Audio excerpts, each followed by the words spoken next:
One. Welcome back to the Upper Tier Podcast, the football podcast we bring you each and every week on the Dynamo Podcast Network. Head over to YouTube, smash that subscribe and bell notification button. And we continue tonight our Legends series. Joining me tonight, as always, Darren McCummiskey. How are we doing, Darren? Evening, Niall. How are we, brother? All good? Not a bother at all. I mentioned to you this morning that we were thinking of doing the Legends series tonight with the one David Beckham, and you sounded pretty excited. Yeah, I was, man. I have to be honest. Like, he holds a special place in my heart, Dale Becks, I have to be honest. You know, from obviously when he kind of showed up on the scene at United, that kind of 94, 95, I'd have been about 10 years of age. So it's prime, you know, when you're getting players on the back of your jersey and stuff like that. And I've been a massive Beckham fan ever since, you know, strutting around in the LA Galaxy jersey when he went there and all of that kind of thing, you know. I just think he's unbelievable, and I don't think he gets half the credit he deserves for the player he was. So yeah, delighted to be joining you tonight, man. Yeah, absolutely. Let's get into it anyway. So, born David Robert Joseph Beckham, 2nd of May 1975. So that makes him, I think, currently 46. Born in Leytonstone, London, England. So kind of a London boy, isn't it? Ending up in Manchester. So it was an interesting dynamic as well. Of course, his occupation, of course, was a footballer, but also a businessman, and we'll get into that without a shadow of a doubt. Absolutely. Obviously works with organisations, UNICEF and Malaria No More and all that stuff. So a huge amount of charity work from the man as well. That definitely goes unnoticed without a shadow of a doubt. Married, of course, to Victoria Beckham, Victoria Adams of Spice Girl fame, but also lots of other fame as well. Has 4 children, including Brooklyn and Romeo, who are the 2 that we tend to hear about. Let's get into his career, youth career, 91 to 93 at Man United in the youths, 92 to 2003, Manchester United, 265 appearances, 62 goals. Now, of those 62 goals, you would say 62 goals, 62 amazing goals, I would say. Yeah. Not too many tap-ins in that sort of series. Absolutely not. When we've been talking on these episodes about Moments FC, which is what Man United is like at the moment, this is a man for Moments FC, if there was ever a man. Obviously went to Real Madrid then, 116 appearances, 13 goals. LA Galaxy, 98 appearances, 18 goals. Couple of loan sort of moves to AC Milan in kind of that mix up in the off season and stuff like that between the MLS and the European leagues. And then 2013 Paris Saint-Germain, 10 appearances. Obviously with England as well, 1996 to 2009, 115 appearances, 17 goals. Fair to say his career at England was kind of strange because he was to use a saying from wrestling, sometimes the heel and sometimes the face. Very absolutely. Go ahead, yeah. Yeah, he was able to. I mean, obviously, we're talking back now on that sending off against Argentina and stuff like that. England get dumped out of the World Cup, and they're burning effigies of David Beckham at football stadiums all around the UK. And it was probably then that we actually started seeing the best of him. You know, which to me says an awful lot about the man. That even in the face of that type of adversity, he just went, you know what, I'm just going to do what I'm here to do and just, you know, knuckle down and just be the absolute best I can be. And he went through a phenomenal period. You know, I think you mentioned it. He was a human highlight reel for goals. He really was. Like, is there a better free kick taker of all time? I don't know. You know, when you've seen him obviously in the throes of the qualification for the Euros and that with England, and they're playing Greece and they're 2-1 down and you need that draw and stuff like that. And he stands over that free kick and you're just thinking of every player in world football, who would you want over that free kick? And it was just his moment, wasn't it? And that was his moment to kind of turn the tables from that kind of 0 to hero with England. And I mean, it was a cracking free kick. And it kind of set him on the path then, didn't it? You know, he was an England captain and he was England poster boy then, and he was meeting Mandela as England captain, albeit with a couple of dodgy cornrows, I think, if I remember rightly. Yeah. But just, you know, he was Mr. England. He was there all the time. he was looking for the absolute best out of lads, and he wasn't happy if they weren't putting the shift in, which for me was probably something he'd gotten from United and from that kind of generation that he went through at United, where you were expected to go and do absolutely everything for the shirt and everything for the badge and everything to win that game, and nothing else was acceptable. You know what I mean? Yeah. And he brought that everywhere he went. Yeah, there was definitely a drive and a winning mentality to him, wasn't there? In terms of and right to like he epitomized sort of that whole what we call about that Fergie kind of Man United culture, that you fight till the 95th, 96th minute, you don't give up and stuff like that. And I say that was probably prevalent through that whole class of 92, in fairness. They were unique that way, in fairness to them. Absolutely. I mean, you know, he even had to go through something like that when he was at Madrid. Because obviously when he was at Madrid, I think it might have been Carlo Ancelotti kind of told him, listen, you can start training with the B team. I've no need for a guy like you, and blah. Beckham said, oh, okay, and went and trained with the Bs and kept training. And I think Ancelotti mentioned he was looking across and he kept seeing him, you know, he was there every day and he was putting in the effort, and he thought, there's something about this guy, you know. Yeah. And he kind of got his way back into the first team, and he was asked to train back with the first team, and the next minute he was playing games, and then he was playing influential, and then all of a sudden you're thinking, you know, he's gone from being this, obviously, you know, there's a perception with David Beckham when you see him and you think, oh, he's a Spice Boy, he's this, he's that, you know. But maybe off the pitch he was like that, but on the pitch he was very much focused, and, you know, he had that winning mentality and he didn't give up. And, you know, he got his space back in that Madrid team. And I think Carlo Ancelotti speaks very, very highly after him, you know, and stuff like that. It was interesting because I was thinking of doing this one today, and I thought it's a really good one. But as I was going through TikTok earlier, I was just flicking through TikTok just in general, and the video came up of the one, remember, where he crossed the ball into Roberto Carlos for the volley at Real Madrid. Yeah. What a cross. The way he floated the ball into him there, it was like in slow motion, landed right on Roberto Carlos, and he just volleyed it into the back of the net from distance. Now, this was unbelievable. His delivery was something that United failed to replace for quite a while. You know, when he left and he went to Madrid, obviously we moved different players in and around the pitch, and we had good footballers, but we didn't have anyone, you know, we're probably still struggling for somebody that delivers the ball like that, who can put the ball continuously and constantly into an area where it's just under threat. You know, I think I heard Van Nistelrooy speak, and he just said he knew when Beckham got the ball, he knew what run he had to make to get on because he said, I know he'll hit me. He says, or I know we'll put it in an area that I can go and attack. Yeah. And he said, as a goal scorer, you can ask for nothing more than somebody to give you that type of service, you know. And even on the episode the other day when we were chatting, you were talking about the way Aaron Wan-Bissaka, he would just need to, you know, practice. Yeah. And I remember back in the day, there was always talk that Beckham would always stay back after training, and he'd be hitting hundreds of balls, like just to perfect his dead ball delivery and his free kicks and all that kind of stuff. They speak fondly about how he worked so hard after training, near alone in training, you know. And I think that's something that, and again, I heard it at United before and in and around the place, where people said that the fourth person to do anything like that was Cantona. And he would do a little bit extra. He might be the first one there, and he might be the last one to leave, and he'd work on free kicks, and he'd take penalties, and he'd be working on his touch and this and that. And obviously then when the class of 92 come in, they've got this guy, you know, who's a leader for them, and he's involved, and they're thinking, well, if this guy does it, why don't we do it? Why don't we give it a try? Why don't we be the last ones out on that training pitch? So it is a cultural thing that you can, you know, it's not necessarily that's something that's natural to people, but when they start seeing their peers and when they start seeing people they look up to strive to be better day in, day out, that's why we talk about at times certain players are just good to have around your club. You know, for me, at the minute, I would say Cavani is like, he's going to do as much off the pitch at Old Trafford as he does on the pitch. You know, because if you look at his work rate, you know, and having and his finishing and stuff like that, guys like your Greenwoods and your Rashfords and your Sanchos, they've got to be looking at this guy who's been one of the top players in world football for the last 10 plus years and saying, well, you know, he's a great footballer, but he's also working his absolute socks off. You know, he's putting it in, and that's why he's getting out of this, what he's getting out, because of the work rate, because of the effort, because of the hunger.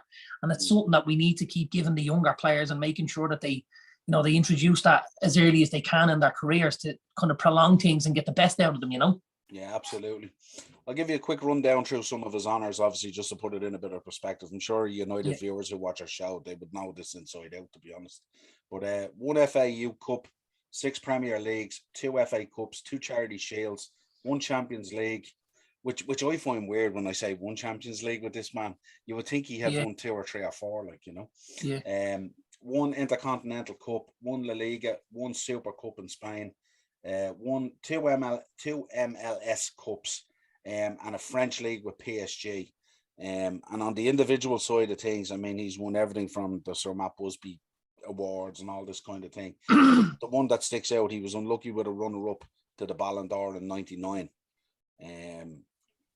Some would say he should have won it, that he was hard done by. But let's get into his career at United. I mean, when I think of David Beckham, I mean, obviously we always think about, like, the influence that Victoria had on him.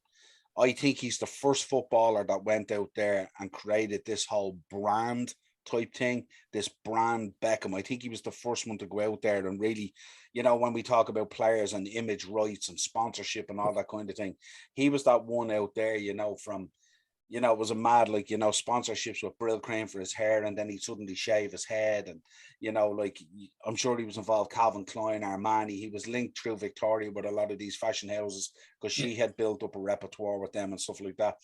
But she was the first one. She was nearly like his manager in the background, wasn't she? In terms of creating this brand Beckham and putting it out there. And in some respects, when you look at his career, like, Manchester United obviously is the biggest club in the world, and he kind of, in a way, kind of outgrew it a little bit, didn't he, in terms of his off-field activities compared to the club? I think, I know there's probably no love lost between Sir Alex and Victoria, he was one of Fergie's golden boys. He'd come through that class in '92, and I think Fergie would have been more than happy to see him there for another couple of years, but I think the off-field influence was causing too much issue. There was a famous game against Leeds where he got benched, and we were away at Ellen Road, and you've seen him sitting there with the cap on. He might have even been dropped out of the squad completely, and you see him sitting there, and he was dropped, I think. And I think the rumours at the time were that he was after being at London Fashion Week or something like this, and he was late getting back. There was a show, she was involved in a show, and he was late getting back, and he was late for something. And anyway, Fergie kind of pulled the plug and said, "Listen, this is out here. You're gonna have to fucking knuckle down and start focusing on football and not worrying about what fashion houses and what shows you're going to be at and stuff." But I suppose that's the kind of lifestyle. I mean, she was a mega star in her own right. Like the Spice Girls at one stage, massive, were the female equivalent to the Beatles. Yeah, it was huge, and it was Spice Girl mania, and everywhere you went, they were on a billboard. There was concerts, there was everything. They were in your face, in a nice kind of a way, because I mean, people were very, very fond of them. But she obviously built up that brand herself, and then she starts seeing Beckham, and that kind of all. It kind of, there was a little bit of a synergy there between the two of them, where you've got two really, really like good-looking people. They're squeaky clean, so to speak. He's an England footballer. She's a singer. Like, brands were climbing over each other to kind of put their names on them. Yeah. And I suppose there's a lot of pressure to that as well, because while he was a footballer first, when somebody's giving you X, Y, and Z to go and promote their brand, I'm sure you're going to feel like you need to promote it to a certain level. And maybe because of his on-field and the stuff that Ferguson wanted him to do, he found that difficult, Trying to find a balance. Try and find the balance, between keeping your missus happy and doing what you want to do, you know what I mean? And I remember back at that time as well, correct me now if I'm wrong, she was very vocal and very protective of him when he wasn't treated right at the club, wasn't she? Yeah, that's right. She was. And I think that kind of, it led us on to kind of Bootgate and all that other stuff that went on. But it was kind of like, if she felt he had been hard done by, and of course, Fergie being the purist, Fergie was all about the training and the football and the drive and the ambition and the will to win and, that drive. He was never a man for image rights and stuff like that. He hated all that side of football. without a shadow of a doubt. And Beckham, of course, was the pin-up boy for it, really. You know what I mean? Because he just had brands dangling out between the two of them. And she very much acted like his manager, didn't she, in terms of she his did. There was a career lot and of stuff like that. She sent him in different directions through fashion houses and stuff like that. I know he did a bit of modeling. He did a bit of catwalk stuff as well, as far as I know as well. yeah. But he was getting attached to these big fashion houses.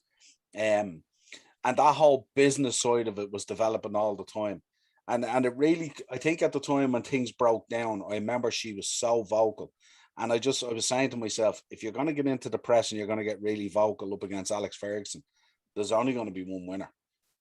and that's really what it came down to. There was an awful lot of orchestrating going on in the background, you know. And ultimately, for me, that's what led to him leaving United, you know, because I think from a footballing point of view, things were still on the incline that we could have kept him and he wasn't going to be dead weight around like that. You know, we didn't sell him to Madrid when we didn't need him anymore. Yeah. But I think the headache became too much for Ferguson to deal with.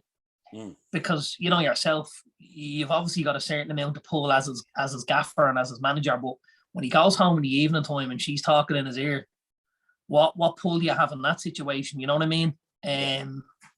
So yeah, I think in the end that ultimately that was the end of it for him, you know. And I know you hear talking, oh, she wanted to go to Madrid because there was, you know, fashion and, you know, the obviously the weather and stuff like that is better and all like that. But, you know, there's loads of different reasons why he could have. But I think ultimately for me, part of it was down to he had, as you said earlier on, he had outgrown United almost.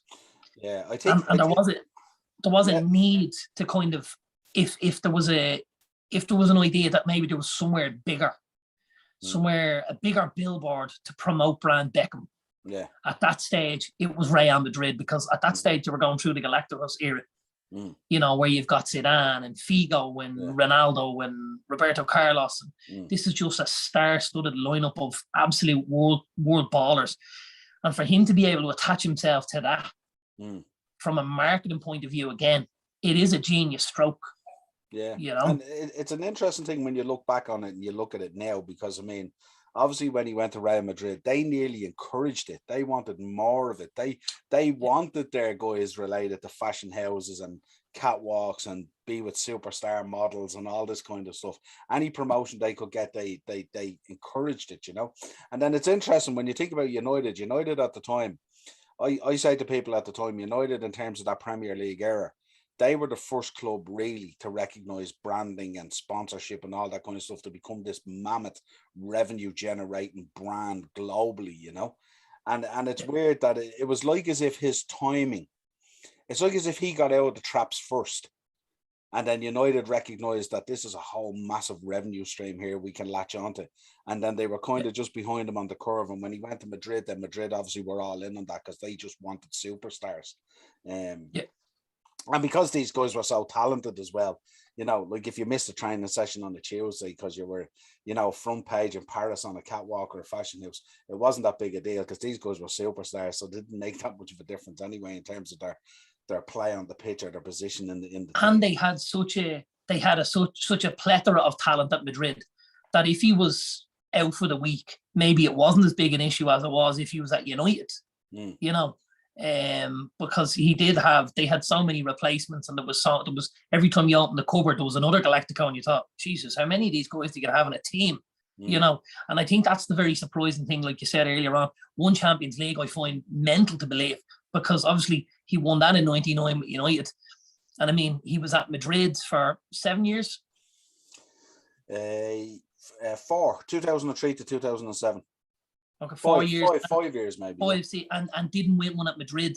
And in the team and in that Galactico era, I'm just shocked that they didn't pick up another one, you know? Yeah, it's strange, all right. I sent you, one of the things I sent you, I wanted to get your comment on it. He was ranked third in the all-time Man United number sevens, behind Eric Cantona and Ronaldo. What you thinking on that? Correct? Would you question it? Correct? I think it's fairly close, you know. The United fans are funny in a sense, and you know, there's so much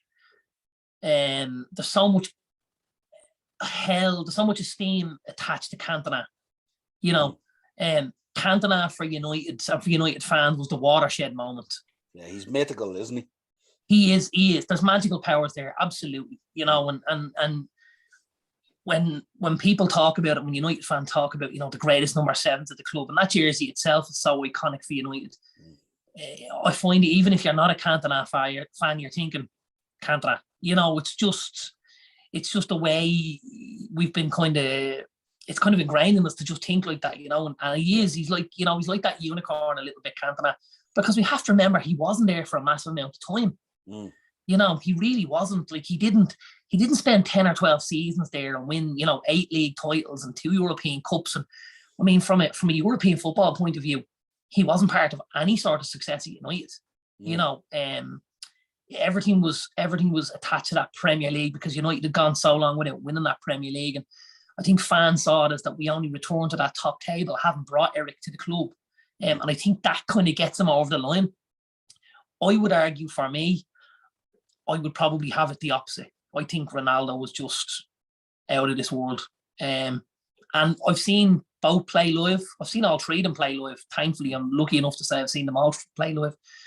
But for me, I don't think David or Eric are quite at the table that Ronaldo was at. Now, again, there's United fans will argue that all day long. I would personally have it Ronaldo, Cantona, Beckham. But listen, if you're in the top 3 at a club like United and with an iconic jersey like that, you're a serious footballer. You're in good company, aren't you? You're in good company. You really are. So tell us this: if you look at their careers in isolation, just at Man United, forget about what they went on and did and stuff like that, and you're running out through the famous tunnel there. Are you bringing Ronaldo out with you in number 7, or are you bringing Beckham out with you in number 7? I think it's between those two, aren't you? Eric is probably 3rd, is he? No, well, you know, again, Eric does something different. Eric makes everybody believe they're, 6 inches taller. They're a little bit stronger because you look to Eric on the pitch and everyone thinks, we've got him on our team, do you know? Whereas don't necessarily think Ronaldo makes you feel that way, but, you know, he can do something that maybe the others can't do. And then I feel like Beckham is different as well. He's got a different kind of a quality because, you know, there's nobody on that pitch who's going to outwork David Beckham. So he's going to do, you know, and when he became England captain and we became leader and stuff like that, he became that because of how he performed. I mean, like, his work rate for a guy that played on the right-hand side of an attacking position was phenomenal. You know, he was up and down constantly when a lot of other wingers weren't. You know, they were maybe guys that, you know, came to life when they got the ball, but they weren't guys that were putting tackles in when they were chasing somebody down and they were about to get in on Gary Neville one-on-one, and you'd see him put a tackle in or you'd see him get back outside. His work rate was fantastic, and that's where his kind of leadership was for me. It was more of a showing, and then people saying, well, that's what I see, this is what I'll do, you know. So 3 very different characters, you know. But he also, like, he had a little spell at United as well where he actually played through the centre. Because at one stage there was discussions about maybe he'd be a centre midfielder, because obviously with his range of passing and stuff like that, you know, he could pick out a 6 minutes from a mile away. And he played a number of games there for us, and he'd pick the ball up in centre midfield and maybe he'd take a couple of strides forward when there was a little bit of space. And I mean, when you've got that right foot, you could just unleash some sort of a thunderbolt into the top corner. And he did it on a few occasions. I think ultimately the central role didn't work for him. Well, not necessarily that it didn't work, but he got you so much more from that right-hand side. Because of obviously the angle that the ball was coming into the box. It was much easier for strikers to get onto a ball like that than one from coming behind them. Do you know what I mean? So yeah, from the right-hand side, you know, we were lucky, you know, we had Giggs, who was that sort of tricky winger that would go in and out and would dribble with the ball. Whereas when the ball came to David, you knew he's getting that out of his feet as quick as he can, but he's going to hit something. And if somebody's alive in that 6-yard box and that, you know, in and around that penalty spot, we're in with a chance here.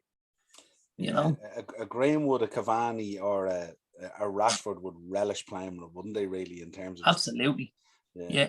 And a Ronaldo, because you got to remember how good a header the ball Ronaldo is.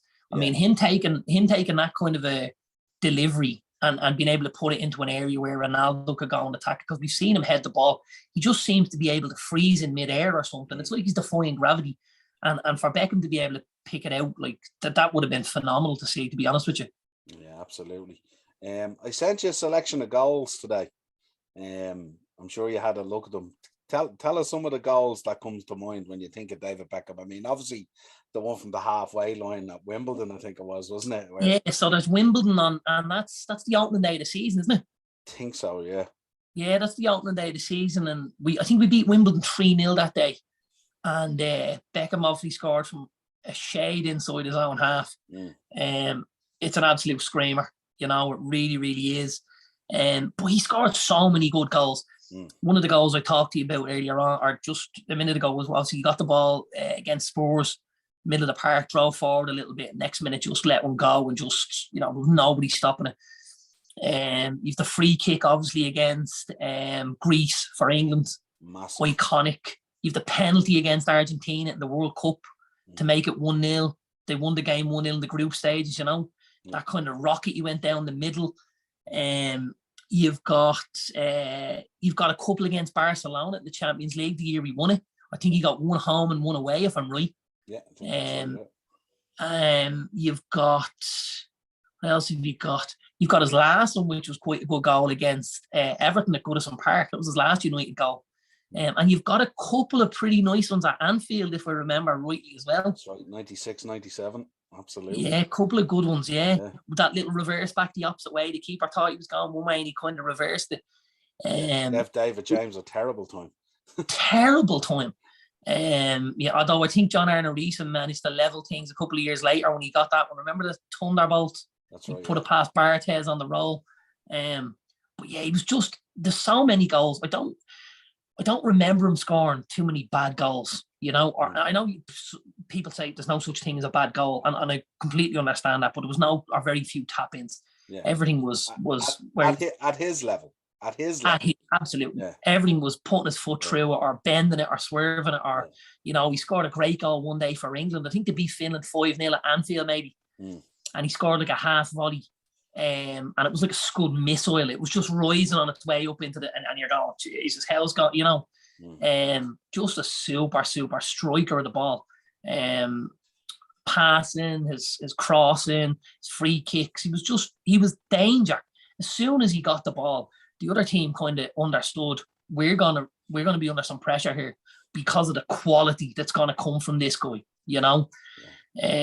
Phenomenal. Absolutely phenomenal. He was rarely out of a goal of the month contenders vote anyway. Right. That's for sure.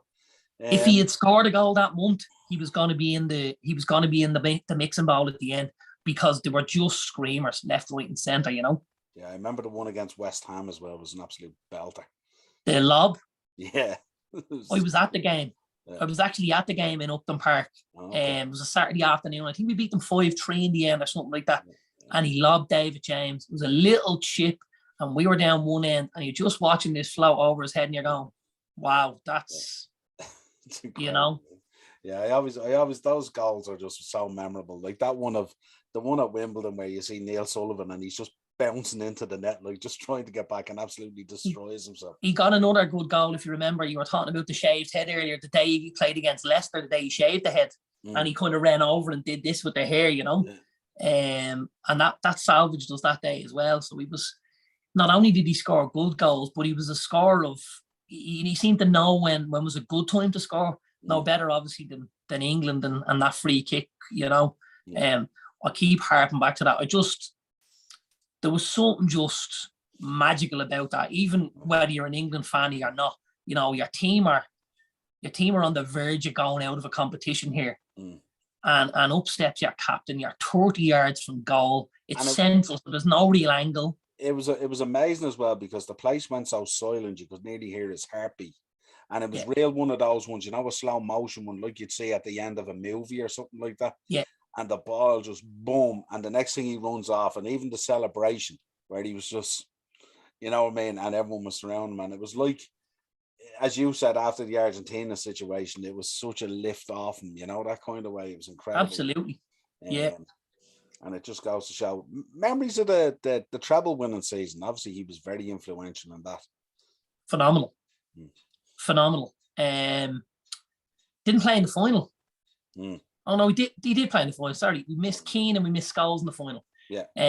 Did play in the final, but hadn't got a super game. Obviously, put the ball in the box for a couple of corners.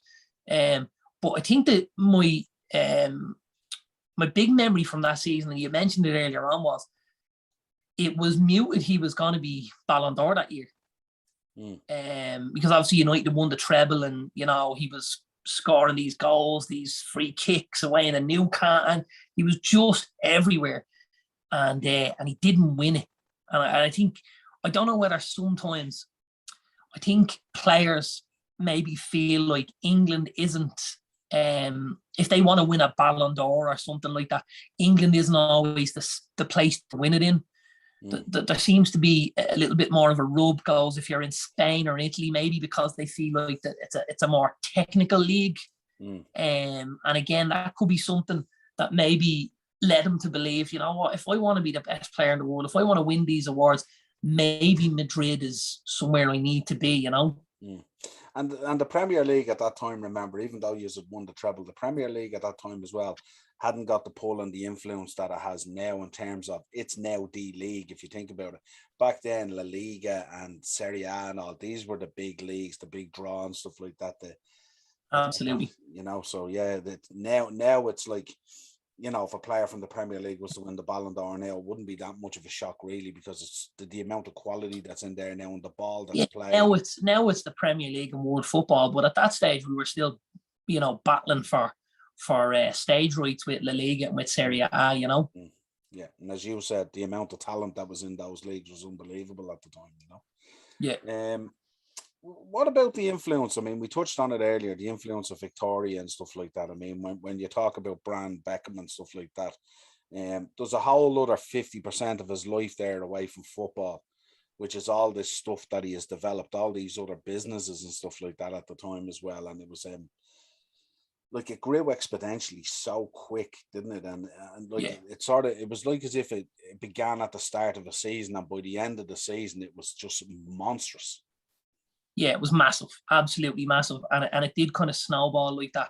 Where, as you said, like we had maybe Adidas and Brill Cream originally, and then it seemed to snowball, and all of a sudden there was cars and there was watch companies and there was fashion houses and everything. Everybody was just looking to get a piece of Brand Beckham, and they wanted to be front and center in that picture because they knew he was gonna represent the brand in a certain way, and they knew he was also gonna be to the forefront of everything, meaning that so was their brand, And he was very clued in as well, and I presume a lot of this was for work in the background as well. He was very clued in at being the forefront in terms of setting fashion looks and stuff like that. How many times did he change his image?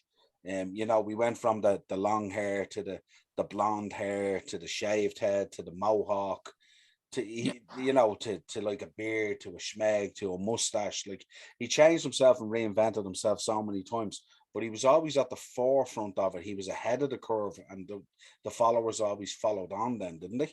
Yeah, and I mean, we seen all the faux pas as well, but even in the faux pas, he was head of those, and he was the first one to do those.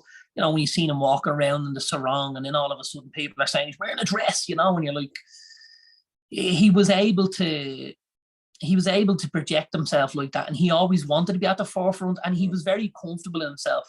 That if somebody says, you know what, you're this, that, you're brand, and he say, all right, whatever you feel like, I'm not worried about that.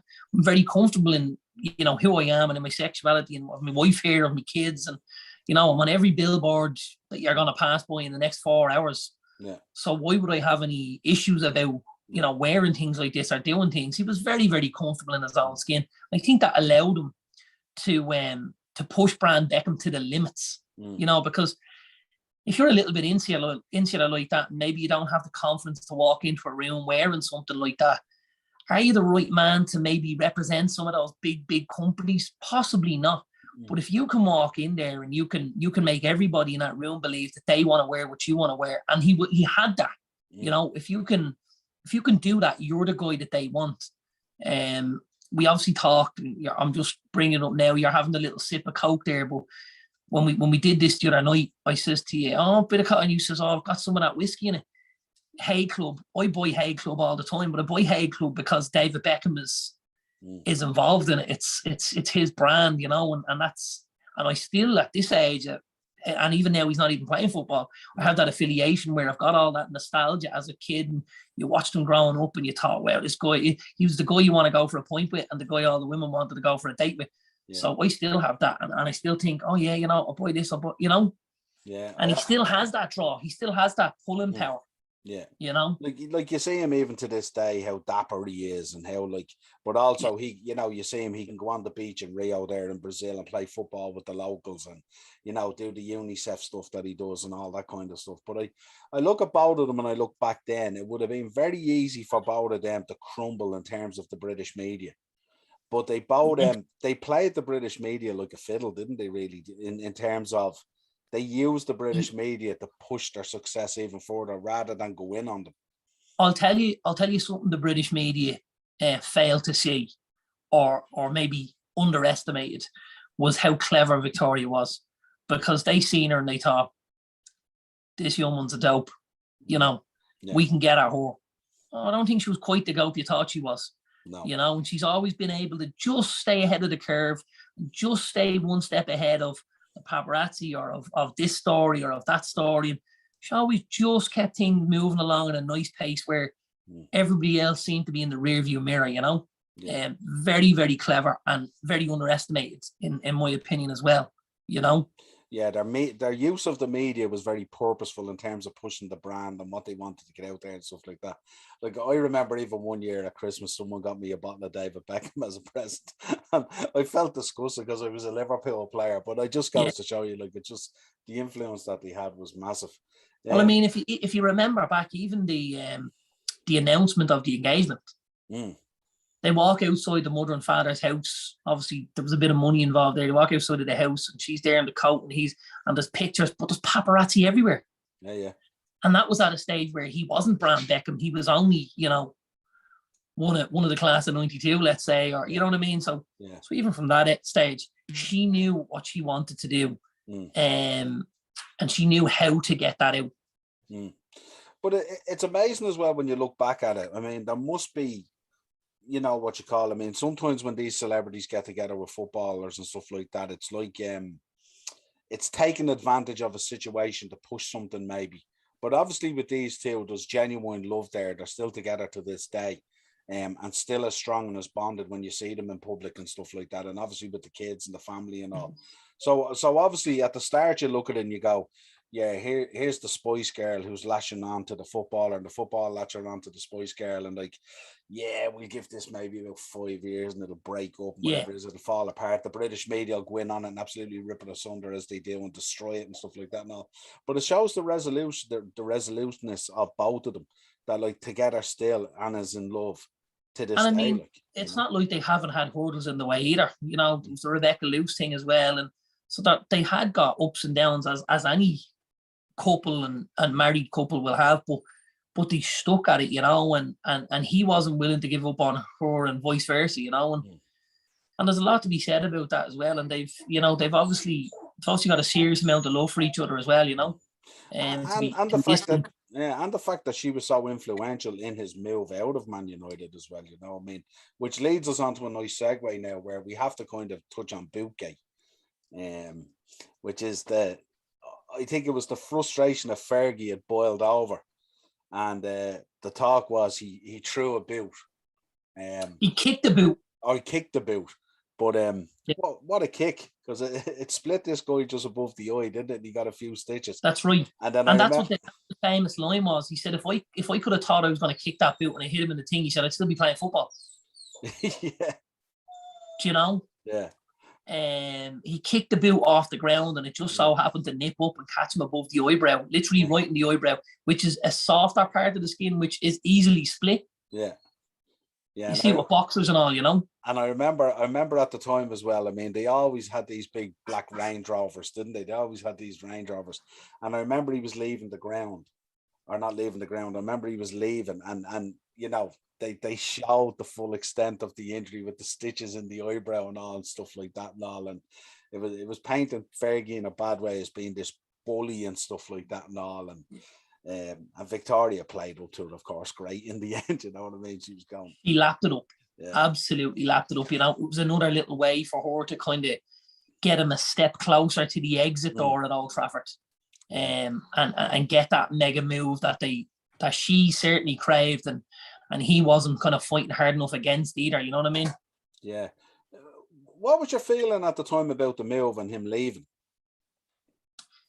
Other than being absolutely heartbroken, like, yeah, listen, we kind of went through a phase where, and that was probably the first in the line, where we started shipping players out to Madrid. We were like a feeder club for them at one stage, you know. Yeah. And yeah, he was the first one, and it was kind of, you saw the writing on the wall for a little while, but I still don't think I quite believed when the deal was met, you know. And if you think back, like, it was buttons. Yeah. It was absolutely buttons. What we got from. Do you have a figure on it? I don't have the figure to hand, but I know at the 20-something million. Yeah, it was. I think when Fergie at those days, when he had made a decision and it was time to go, the price was irrelevant. It was basically Fergie showing his dominance there as the leader of Man United to turn around and say, I don't care what the guy is valued at. If he's surplus to demands now, that's it. It's done. And like the falling out, I remember, was massive. So like the move wasn't that shocking because a lot of stuff had been going on in the background. There's no doubt about it. But I think the United fan base at the time as well, and they have been through the years as well, they've been very loyal to Fergie as well as the leader of the club. And in terms of his decision making, I mean, you know, we talk about the breakdown with Kane. We talk about when Ronaldo left, you know, so many players, you know what I mean? And I mean, it's a testament to Fergie, obviously, how many times he has rebuilt this team. But this one always felt to me being a weird one. I would have thought Beckham was a lifer there. I would have thought that he would have started and ended his career there and all that other silverware that came with it. I.e. a Scholes or a Gary Neville or a Ryan Giggs, you know, and he definitely could have been, I think. But I think the influence from outside and the influence of Victoria was too much for Ferguson to put up with. I just don't think he ever felt like he could control the situation the way he wanted to. Yeah. And when there was something that he couldn't control, it was easier for him to get rid of it than play second fiddle. Yeah. It'd be an interesting dynamic if Fergie was managing today, wasn't it? Wouldn't it be, with like all this image rights stuff and everything that goes on and all the sponsorship being nearly 50% of your career really in your time? I think he'd struggle to adjust to it, wouldn't he? Yeah, well, I think he would struggle, but I think, you know, I think you'd see him cut a lot of it out or cut as much of it out as he, you know what I mean? I think now there can be a lot of pandering from managers, you know, where they're pandering to such and such a player because they want to keep him on side because he's the big player in the team. And, you know, whereas Fergie had a slightly more ruthless look about it, that if you felt like you were getting bigger than Manchester United, there's the door, don't let it hit you on the way out.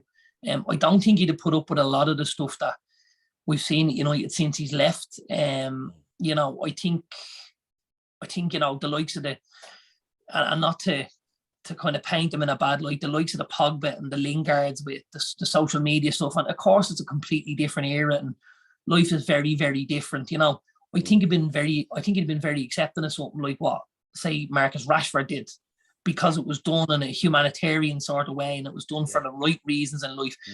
But I think the TikToks and the, you know, all of this stuff, I think that would have just absolutely killed him to the point where he'd have probably put a blanket ban on a lot of stuff and just said, listen, you're here to play football. And if you want to play football and win games and win trophies, fine. If you don't, there's the door. I'll pick someone else up and I'll get them to play a tune out of it. You know what I mean? And I think that's the way it would have gone. Now, again, would you have ended up with the likes of maybe a Pogba at the club then? Possibly not. Would you have had an Ibrahimovic? Would you know, I think Ronaldo would have returned because I think Ronaldo's already spoken about, you know, I spoke to Fergie and as soon as I spoke to him, I was coming back, you know. So I think there's an attraction there for some players because Fergie has that same winning mentality that maybe some of the elite players have.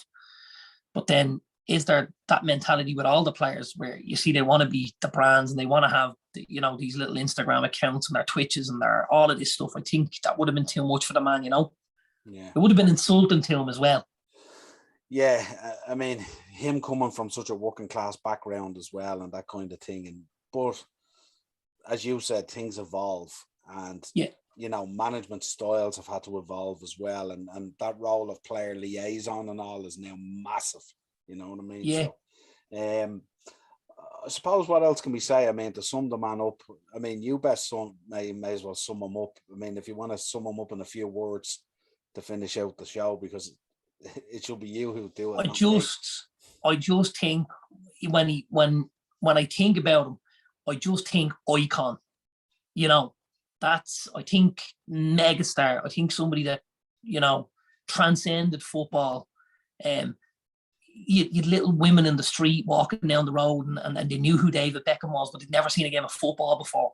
And I think when you become that big and you've done it, you know, a lot of it through football and then obviously your exploits that have kind of attached to you through football, I just think that when you transcend the sport like that, and I think that really shows the power of the man and also the character of the man, that he was able to do that because he was such a personable kind of guy, you know.